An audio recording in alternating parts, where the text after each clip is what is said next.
It was pretty fun. Everybody have fun? You should trust us. Yeah. We know what we're doing. We're professionals.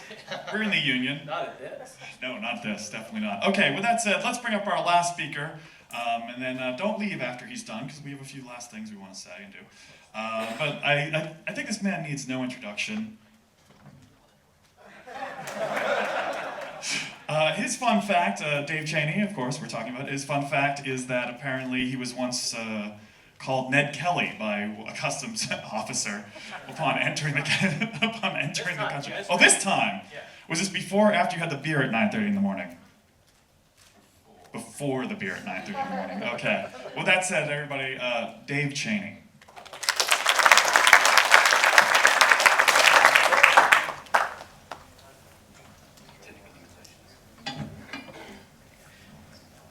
Good afternoon. Thanks everyone for staying. As Stephen Mark mentioned, my name is David. I'm a gopher from Sydney in Australia. This is the second time that I've had the honour of being the closing speaker for a Go conference. I'd like to express my thanks to the organisers, great, thank you, and to my employer, Canonical, for permitting me to come here to speak today. But today, I'm not here to talk about the past. Today, I want to talk to you about the future. And I want to open my talk with a question. How will Go be remembered? How will future programmers reflect upon Go? And in posing this question, I don't want to appear morbid or to suggest that Go's best days are already behind it. Rather, in the spirit of this conference's theme, I want to speculate on what will be the biggest mark that Go will leave on our profession. So to restate the question, what will be the legacy of Go? And to set the stage to answer this question, let's take a little look at some historical examples. See, the progenitor of an entire family of curly brace languages. So, if I were to ask you briefly to summarize C's legacy, how would you describe it? This is a question for everybody. Like, just shout it out. Bits. Bits? Memory bytes. Memory? Yep. Okay. Sago of those. Right? Yep. Okay. All right. You've got the idea. For the moon. Okay. Yes. So that's one of my favourite descriptions of C. It's a portable, high-level assembly language. C certainly wasn't the first high-level programming language, but it was one of the first to take portability seriously. And additionally, C has the distinction of being the language used to write every operating system running on every computer in this room today, and probably most of the microcontrollers as well. Before C, there was assembly language, and there's really no indication that we're in a period that could be described as after C. And this is really C's legacy. And just to take a quick aside, October the 12th will mark the 4th year since Dennis's death. So next week, just please everyone remember to pour one out for Dennis. All right, let's try another. You know the pattern? How would you describe the legacy of C++? Complex, yeah. Someone said object orientation? Anyone, any other? Zero cost abstraction. Yes, okay. All right, you're really getting this game. See, I think for many, C++ is considered the Rolls-Royce of mainstream object orientation. And as Alan said, C++ also codified this idea of a zero-cost abstraction. In fact, the only abstractions C++ developers really like to use are the ones that come with no cost, assuming you don't consider compile time a cost. And so for something a little bit different, now maybe not everyone in this room has used Ruby on Rails, but I'd wager you've probably heard of it. So, you know the drill? How would you describe Rails' legacy? Programmer productivity. Yep. Easy to use. Method missing. Yep. Slow. Yep. So these are all good points. For me, like when I learned about Rails, the takeaway for me was the standardized project layout. Every Rails project looks the same. The models in the models directory, the controllers in the controllers directory, views in the views directory. This was the Rails mantra of convention over configuration. And compare that to a previous generation of web frameworks that were all different in ways that would best be described as belligerent. So now in this post-Rails world, all web frameworks look alike. Words like routing and controllers and middleware and assets, they're all codified in our lexicon because of Rails. And this is the sort of the legacy that I'm talking about. So now that we've established this framework, let's turn to the conference's namesake.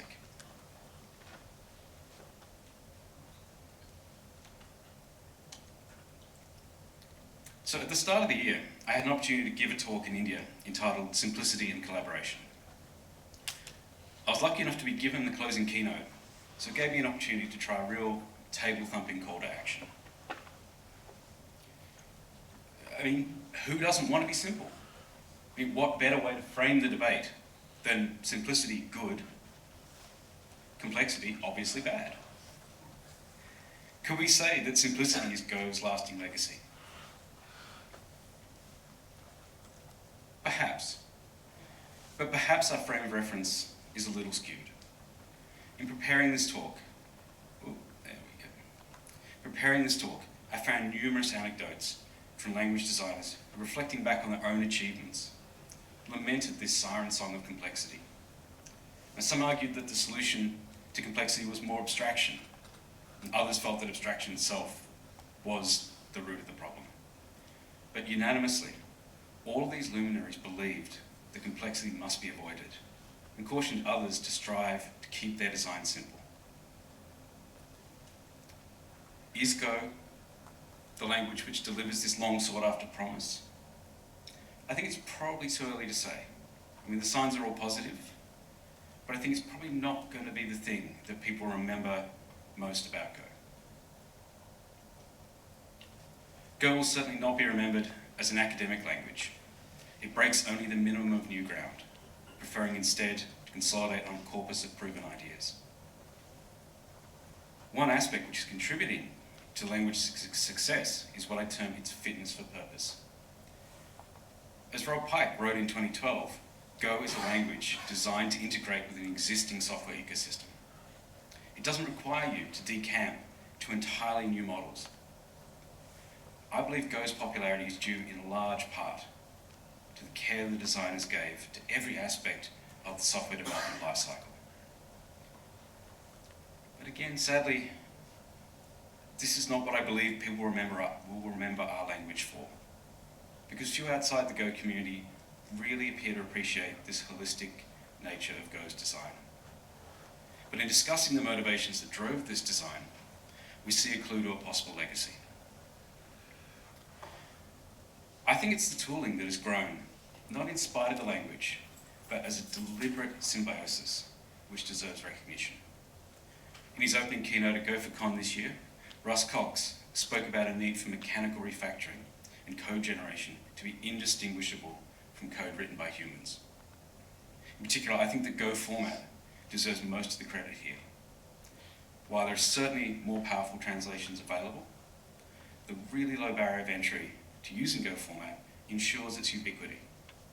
It's not enough that code is well formatted according to a local custom, but that there is precisely one way that Go code should be formatted.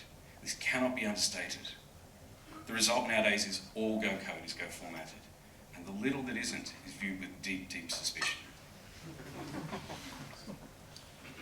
Just as no web framework would call a controller something different, no future language will be considered complete without a canonical style and a tool to enforce it.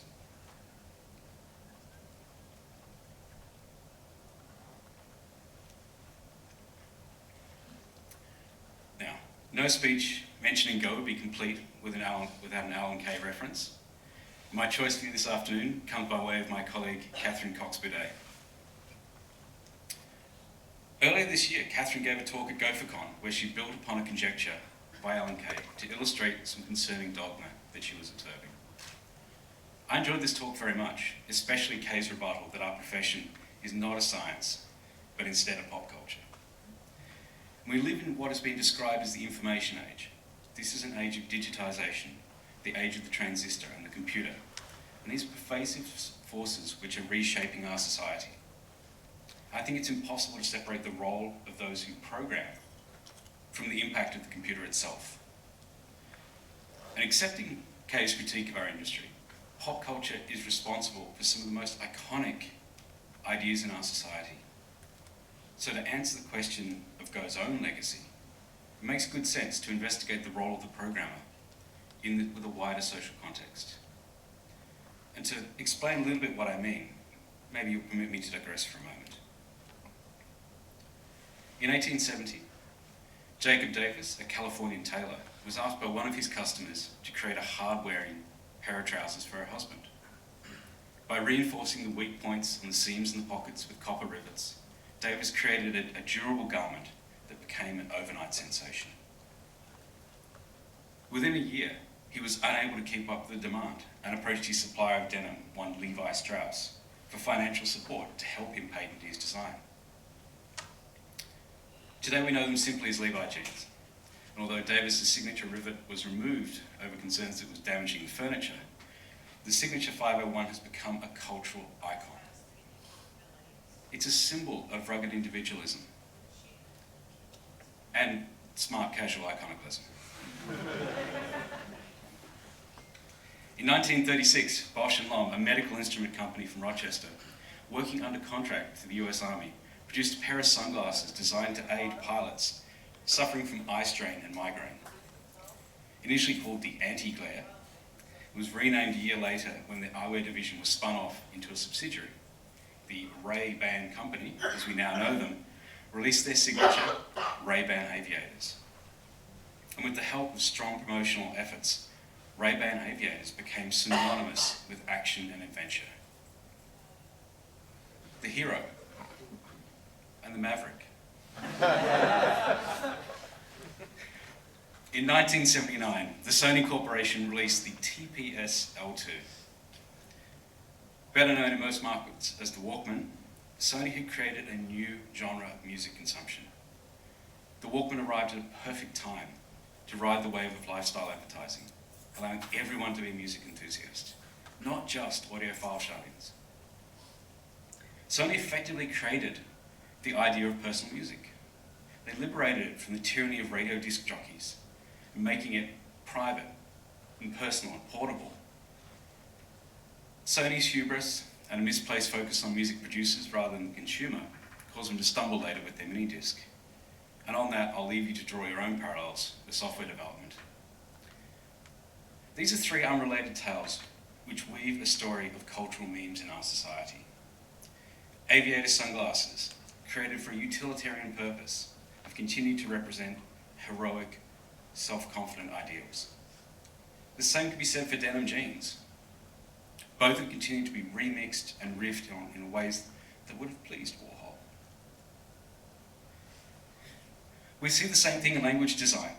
Languages are not immune to the whim of popular fashion, unless of course they're Lisp, the tie-dye of languages.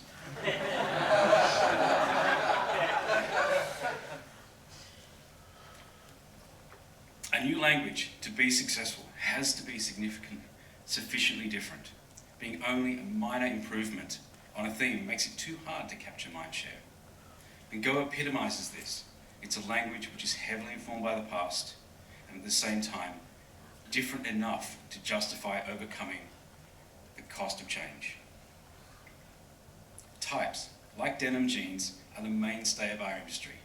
Types have been decomposed, algebratized, templated, rejected, inferred, pushed to the side, and then rediscovered. Types, like kitschy sunglasses or ripped jeans, might go out of style for a moment, but never for very long. And Go sits atop a crest of a number of popular waves. One of these is a move back towards static typing. Type checking, which other languages are now actually retrofitting. Retrofitting not for performance, mind you. Type inference has pretty much solved that problem, but instead retrofitting for the productivity of their programmers. I think it's unlikely that Go will be considered the poster child of this movement. We're certainly a participant, but few medals are given out just for turning up. For me, it's Go's interfaces which represent a refinement of the C++ virtual base class, an evolution through Java's interface types, and a reach a point where they're divorced completely from both value and hierarchy. Interfaces represent pure behavior. In some ways, Go's interfaces are closer to Smalltalk's vision of objects defined not by class membership, but instead by behavior. I believe that interfaces are the iconic feature of Go. They represent a refinement of many previous attempts, but are themselves unique among mainstream languages. That's two ideas. Let's try one more. In his essay, The Last Programming Language, Robert C. Martin asks, are languages successful because they offer programmers more choice? Or are they successful for the opposite reason? They remove choice. And while I have to disagree with Martin's conclusion that Clojure represents the last programming language, he does make a compelling argument. In hindsight, the programming languages which have been successful, which have been remembered, and which have established a legacy are the languages which have successfully removed a commonly accepted tenet of the programming establishment. Languages like Fortran and COBOL removed the requirement to program directly in assembly language, despite howls that effective programs could never possibly be written in high-level languages. A decade later, Pascal, PL1, and Algol removed direct transfer of control, replacing it with the pillars of structured programming: sequence, selection, and iteration. And they did so again to cries that a real programmer would have go to prized from their cold dead hands. Can we find supporting evidence of Go's legacy in the things that it chose to remove? I think a strong contender could be a lack of inheritance. Go took away subtypes. Everyone knows that composition is more powerful than inheritance anyway. Go just made it non-optional. And in the cacophony of hand-wringing about the lack of templated types, nobody seems to be complaining about a lack of inheritance hurting their ability to write Go programs. It seems that nobody missed inheritance much after all. It seems to me that people are not going to remember Go for taking away something that they never missed in the first place.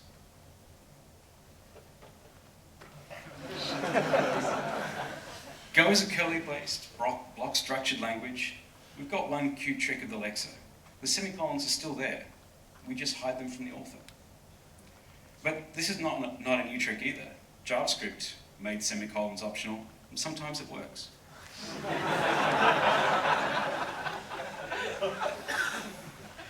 Go's implementation is also not an original idea. It was taken directly from Martin Richards' work on BCPL.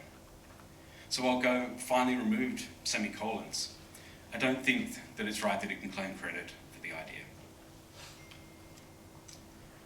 In my mind, of all the possible candidates that Go has removed, it is the removal of threads which will be its most profound contribution. Now, this is not to say that Go programs don't use threads, any more than structured programs are not compiled into branches and drums. But Go programmers no longer have to concern themselves with thread management. Or as Uncle Bob would say, Go programmers are restricted from directly controlling the threads that their code runs on.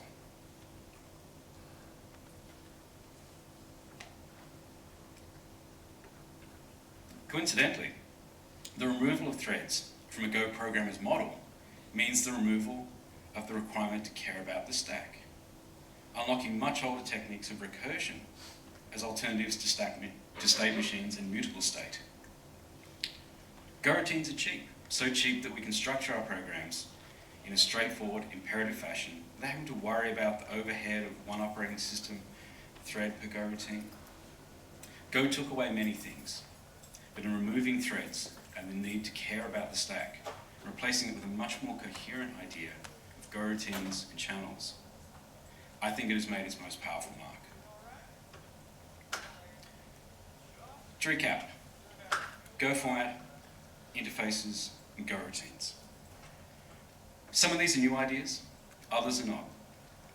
The goal today was not to identify 3 new innovations in Go, but rather attempt to predict how future generations of programmers would look back upon Go's legacy.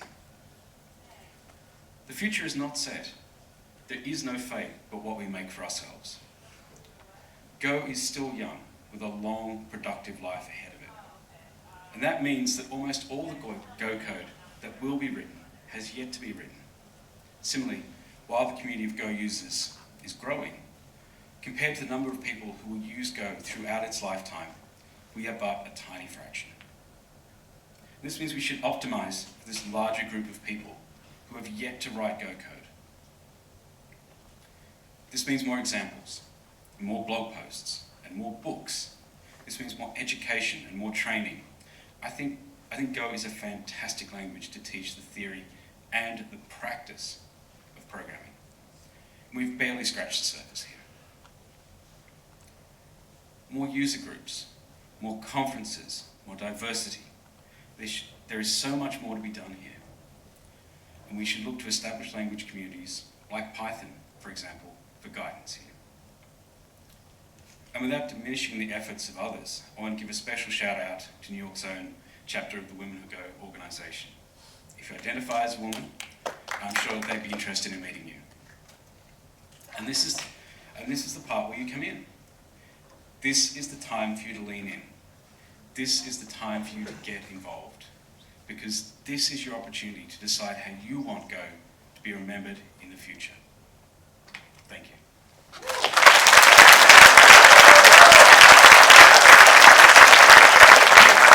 Thank you, Dave. That was very inspirational.